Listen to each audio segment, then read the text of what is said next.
Mukhang pati ang Diyos nagagalit na rito. Inaalaw niya na yung baha eh.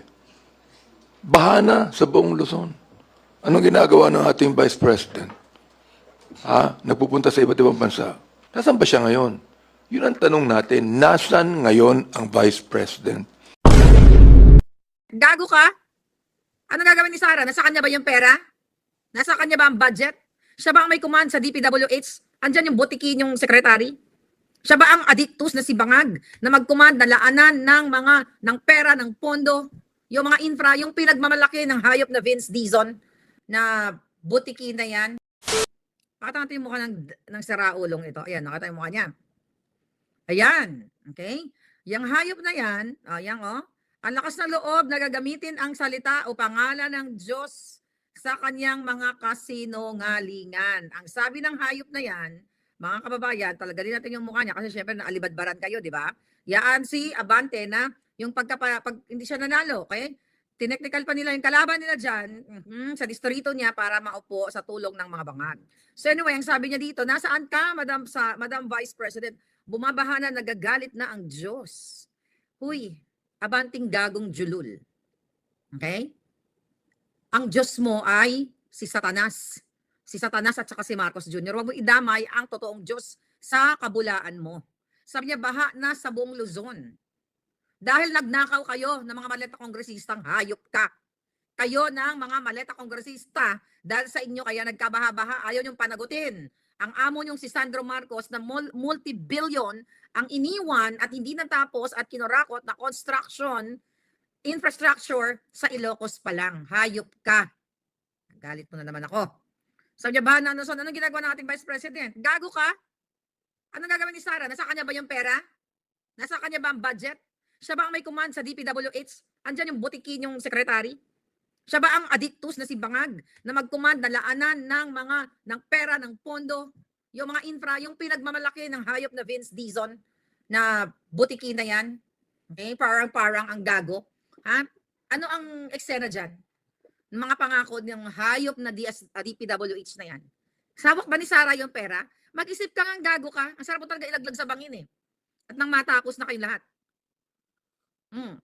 Anong ginagawa ng ating Vice President? Abala ang Vice President sa pakikipagkapwa-tao at pagtatrabaho. Hindi katulad ng amo mo.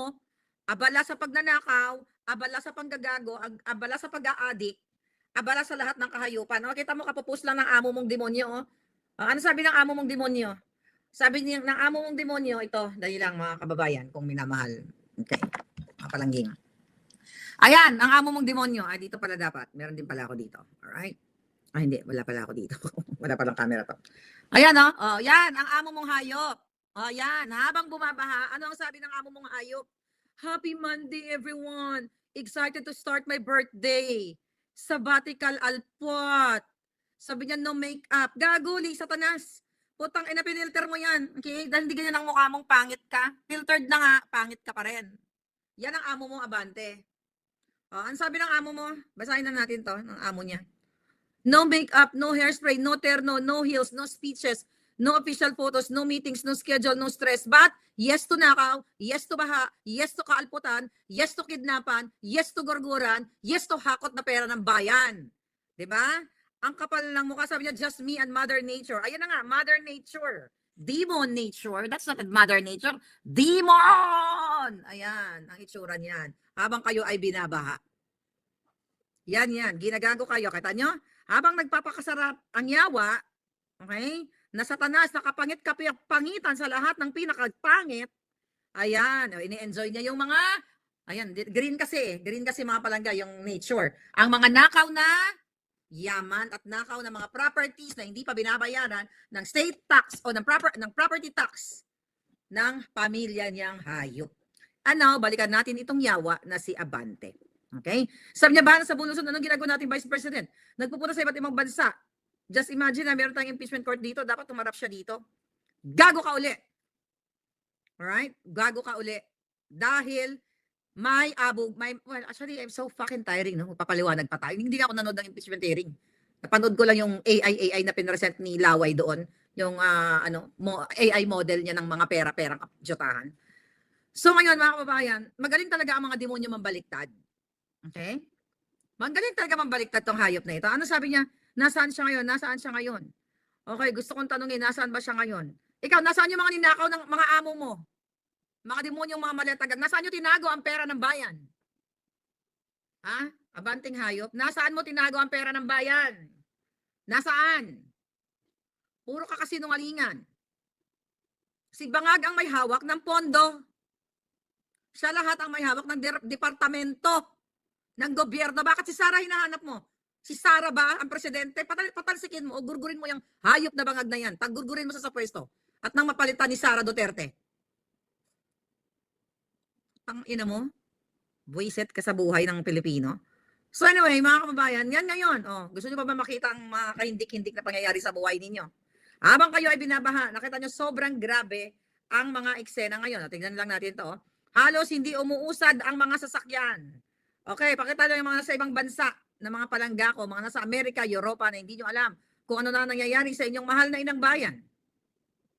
Okay, tingnan natin kasi nawala na naman. Buti na lang hindi itong computer ang ginamit ko. Buti na lang naka-harbat tayo ng computer. Nakaharbat ako sa anakis ko. Anyway, tiyan mo, buti na lang hindi tayo nag-vlog dito. Kasi something wrong na naman. I think the laptop ang problema. Oh, here we go. Dito na tayo sa ano ko, sa cellphone ko. Mas maganda pa. Okay? Oh, ayan. Dating din sa News 5. Ano sinasabi dito? Oh, di ba? Ang galing, oh. Oh, yan ang ngayon ang buhay nyo. Oh, wow. Yan ang buhay niyo mga palangga. Oh, 'di ba? Mag-swimming. Huwag kayo manindigan. Sige, lumusog kayo sa baha, mga yawa. Alright? Ito pa. Hanap pa tayo ng mga karimari-marim. Sa lahat ng pagnanakaw ng mga bangag, puro na lang ganun. Oh, ito balita, oh. Oh, ilang bahagi na Marikina binaha. Oh. Ang galing. Oh, 'di ba? Tapos ayaw niyo patansikin ang mga adik. Tingnan natin sa GMA News. Okay, GMA News, tignan natin kung nagbalita sila ng kahindik-hindik na baha. O, ayan. Flood road sa Maynila. Galing talaga ng Bangag administration, ano? Ito pa. Sasakyang sinuong ng mga baha. Ito yata yun. Oh, galing. Galing-galing ang Bangag administration. Tapos si Sara Duterte ang hahanapin ng mga yawa at abala sila sa pag-impeach pa rin kay Inday Sara at abala sila sa pamumulitika. O, tignan natin si Pader. Okay, hindi ko lang alam kung ito yung paring bulaan. Oh, ayan, Pader. Oh, naka-green kasi kaya ganyan. Nalusong na sila sa baha. Oh, 'di ba? Ang galing. Oh, nakita niyo ba 'yan? Tama nga naman, di pa umabot na tuhod sa area na 'yan, ano? Right? Ang galing, wag na kayo magsimba-simba dahil di naman kayo naninindigan. Wala nang kwenta magsimba-simba kung hindi naman kayo naninindigan. Ano pang simba-simba nyo? Giyatay. Ayan, lalo na yung mga bulaan, yung mga pulboronic, lahat sila, puro ganyan ang kwento nila. Ay, tiyan mo. Baklaran, as of 5 p.m. Oh my freaking Lord, look at that. Ano ito? Nakita niyo yung Baklaran? The last time na pumunta ako ng Baklaran, that was 2014. Namili ako ng mga, yung kaibigan ko pala, sinamahan ko kasi nagtitinda siya. Namili ng mga damit sa Baklaran, okay? Ganun pa rin, pero hindi ganito kabaha. Look at that. Dagat na. Wow, dagat. Sabi ni Palangga Teresita Abo. Correct, di ba? Ano sabi ni Junggoy? Wow, dagat. Ganda, no? Oh, di ba? Just para, ano sinasabi dito? As of 5 p.m., Baclaran Water Channel sa Paranaque na nanatiling yung maganda ng pala balita. Nananatiling malinis sa basura ngayong Lunes. Nananatili pero mataas, baha, di ba? It's the same freaking story, mga darling. Talagang GMA News, talagang may mga, may mga pa-cover up talaga, no? Itong mga reporter na namugto na ang mata niya sa puyat. Si Ivan Marina, namugto na ang mata, nabaha pa. Kawawa ka naman, Dodong. Anday mo ng aibag sa puyat sa bangag. Mag-alsa na kasi kayo at palisin ang mga bangag. You know what I mean? Mag-alsa laban sa mga adik. Monsoon rains to drench parts of Luzon, Visayas on Tuesday. Congratulations! Di ba? O hindi umabot hanggang tuhod na. Yan. Okay, yan ang nyo, ang inyong gobyerno ngayon. Ano naman to, grabe? Saan naman ito? Sa Manila's North Cemetery, yung mga mahal nyo sa buhay, patay na, binabaha pa rin. Papunta daw yan, 338.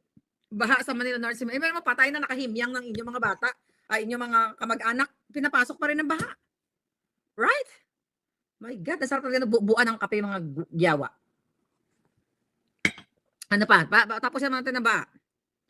Okay, anong ito? Da da da da da da da da da da bangag. Si bangag, magugurgor na, magugurgor na. Sana, very soon na siya. Nakabuo tayo ng lyrics? Oh, sana naman ito. Si bangag, sana magurgur na. Sana magurgur na, very, very soon. Okay, San Juan. Where is this? Okay, itong balita. Oh.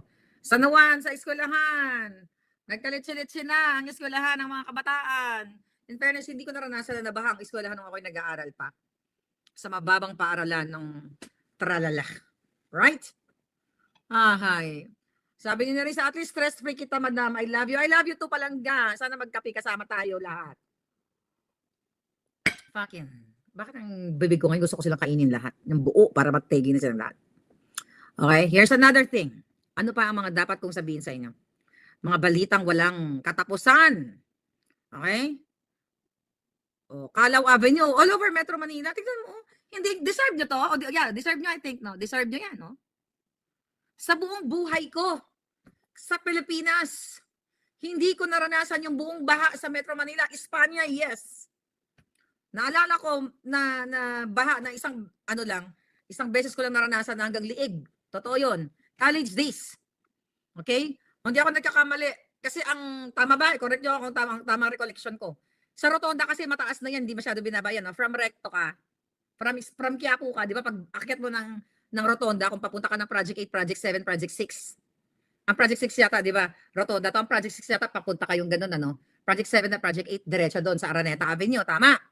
So, hindi masyado binabayan eh. Pag akyat mo ng ganun, bigla na naman doon sa Araneta. So, yun yung naranasan ko, naglalakad, walang sasakyan, walang jeep, kasi nga hindi lahat makahaon. Pero hindi buong Pilipinas. Okay? Hindi buong Pilipinas na baha.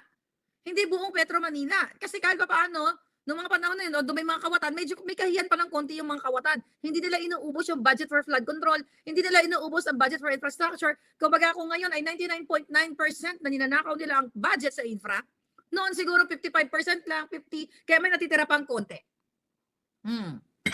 Yeah, doon sa Araneta, sa mga baliw na mga Araneta, mga addictus. Oh, then, doon sa FOCAP, 3 days ago, ay may nagtanong na reporter kay Bangag. Okay? Tignan natin to. May tinanong si kay Bangag. Where is that? All right. Ito, anong sabi? Thank you for this, Remy, for the clip. Right? This related dito sa baha. Mr. President, do you believe you're personally done enough to confront? Where's the start of the no, hindi yan. Okay. Ang sabi niya. All right. Ang sabi ng foreign journalist, mga kababayan, doon sa Luncheon Chuba Chuchu ng FOCAP or Foreign Correspondents Association of the Philippines, nagkaroon ng presidential luncheon sa Maynila na kung saan nandoon si Bangag at ngumingiwi at nagpupumilit na pagtakpan ang mga pagnanakaw nila sa tanong sa kasinungalingan niya. Okay? Pagtakpan ang tanong ng isang foreign journalist. Ito ang katanungan. Good afternoon, Mr. President Bangag. Dagdag ko na lang yung Bangag. Okay? About a year ago, you pledged, nangako ka, sabi niya, to tackle a flood control scandal. Pero si Bangag nakagano'n, pumupurma siya ng ganyan, nakala mo matalino ang gagong adik. Do you believe you've personally done enough to confront that issue in the 12 and a half months? Okay? So, ano ibig sabihin yan? Nagawa ba ni Bangag? Na-actionan ba niya ang issue sa flood control nang inangak-ngak niya nung siya ay nagkaso ng halingan ng 2025? Then after 2 days, 3 days, hinagupit kayo ng baha dyan sa Metro Manila. Paulit-ulit na lang, no? Paulit-ulit na lang na ini-enjoy ninyo ang Bangag administration. Yes, Jack Sparrow habang sila ay nagpa-party at nagpupulburon. Ang sagot ni Bang, well, again, I think that, gumagano ng gago, I think that we have taken as many measures as we can in terms of corruption. Kala mo talaga may alam ang gago, ano? Sabi niya, I think you should be asking that question of the ombudsman, not me. O, di ba? Ang gago. Oh, meron daw siyang, ano sabi niya? Ano ang ginawa niya? Ano ang sagot niya dito? Na meron naman daw, hindi ba basahin niya, putang ng balitang yan. Alam natin sagot niya. Ang sabi niya, ginawa ng gobyerno niyang Bangag, may napakulong na daw sila, may na-detain na, ina-actionan na, may mga kaso na. Sino ang pinakulong niya? Yung mga small timer, kumbaga sa hierarchy ng mga masasamang damo, ang pinakulong niya yung nasa ilalim. Yung mataas na demonyo, dahil sila yun, silang pamilya, nandiyan namamayagpag pa rin. Yung pinakailalim, yun lang ang pinakulong, kumbaga ang maliliit lang. Diba? Ang maliliit na kaya nilang takutin. Pero yung mga sangkot, katulad ni Pangandaman na pinangalanan ni Zaldico, katulad na lamang ni Bersamin na nanahimik na mga yawa, hindi na ito pinatahimik na ni Bangag, ni Sandro Marcos, ni Lisa Tanas, ni Tambaloslos na kunyari papakulong, kakasuhan na sa ombudsman na chuchu pero hanggang ngayon nandiyan pa. They're still negotiating. Kung ipapakulong si Tambaloslos o ibubuhos ni Tambaloslos lahat daw ang kanyang nalalaman. Pero I think they're playing their bullshit games. You know? Kung kailan, kung ano, nagtatakutan sila, naghahamunan sila. Kasi si Lisa Tanas at si Martin Romualdez ang mortal na magkaaway ngayon. Even before, sinabi na natin yan. Kasi matakaw nga sa pera si... Asan na yung hayop na yun? Matakaw nga sa pera si Nyet pa. Okay? Yung buwaka ng Genimes na to, filtered na, pangit pa. Matakaw sa pera. So, nagkakaonsehan sila. Right? So, hindi natin alam kung lalabas yan si Bangag. Si Tambaloslos. Right? So, yan ngayon. Kaya, yes, Elena D.L. Aquino, yes, dapat talaga lumabas na yung taong bayan. Boy, gising, tama ka, masamok, matakaw, masiba, ganid, greedy, timawa, buwaya, talaga si Satanas sa pagnanakaw sa kaban ng bayan. Then you talk about what? Impeachment ni Inday Sara. It's waste of time. Okay? Puro kasinungalingan, kadyutahan, ididiin talaga si Inday dyan sa, yung, well, sabi ko naman sa inyo, luto na yun. So what's the point? Na isuspend ko ang ilang oras, 2 oras, 3 oras. Di ba? Pero ang obserbahan ko lang doon sa hayop na ito, itong ayawa na ito, na dabuli sang manok ang iya nga iwi. Diba? Ang iya nga iwi is puwet, right? Ang iya nga iwi daw, buli sang itik o sang manok o sang buhaya, ganyan ba? Hindi, malaki pala yung puwet ng buhaya. Nag-present daw ng mga pera, ng mga AI, AI documents, AI evidence, na nasa halimbawa kung ganun daw kalaki o kadaming pera, bullshit lahat yun. Huwag nyo nang panoorin yun. Dahil sabi ko nga sa inyo, luto na yan. Ipinagmamalaki na ni Satanas ang lahat ng kanilang pagnanakaw, mga kababayan. Alright? Ayan. Okay, hindi naman ako makakonect dito. Talagang buti na hindi kita ginamit. Visit, tapon na kita. Ba't yung laptop, inaaway na. Tapon na kita! Wala ka ng silbi. Sabagay, you've been like, what, 7 years? I think we've been together for 7 years, huh? Nabuwak ka na yun. Nabuwak ka na sa galit ng bayan. Mga hayop kasi. Puro kayo pinaganda mo, hahanapan akong article. Paano ko ngayon nahanapin yan? Dahil nagko-connect ka pa. Ang bibig ko naabot na doon sa demonyo mga Bangag. Ikaw nasa Araneta Avenue ka pa, di ba? Na-stranded ka. Anyway, hayop, di ba? Ganun din ba kayo? Minsan nanggigigil kayo. Hindi kayo makakonect, di ba? May ganyan akong moment, mga bakla. Mga palangga. And now, nakita nyo, di ba? Puro na lang hahanapin si Sara. Good thing si Sara ay nag-file na naman ng panibagong kaso laban kay Madriaga, perjury sa kanyang kasinungalingan. Sana lahat filean. Pero ngayon, sa panahon kasi ngayon, hawak nga nila ang DOJ, lahat hawak ng mga demonyo. Kaya ang pwede na talaga natin gawin ngayon, kulamin sila, murahin sila, ipagdasal sila na maglaho na silang lahat. At na makahinga naman kayo sa inyong kahirapan sa ating bayan. Lahat magkakasabwat. Di ba kahapon, anong report natin sa inyo? Markado na tayo sa kay Lolo Trump. Markado na tayo. Baka tayo markado? Dahil nakikipagsabuatan ang bansa natin, not really the bansa, ang mga Bangag, sa mga illegal na gawain ng mga illegal importers from China or from wherever, mga kababayan, at pinapalitan ang mga labels ng mga produkto dyan sa Pilipinas para makatipid sila ng tarif at napupunta sa mga tiwali sa Pilipinas. Ngayon, sabi ko sa inyo, ang kikita niyan yung mga kasabwat lang nila na mga Chinese na tiwali na kasabwat din ni Lisa Tanas na inaalaw niya o binabasbasan niya ng papatuloy na gawin ito. And later on, kayo ang magsasakripisyo lahat. Puro ganyan. Habang kayo ay pinapakitaan ng mga props money ni Sipon ano pangalan niya? Lintikan. Di ba? Dapat ang pangalan niya Lintikan eh. Lintik kasi mukha siyang lintik.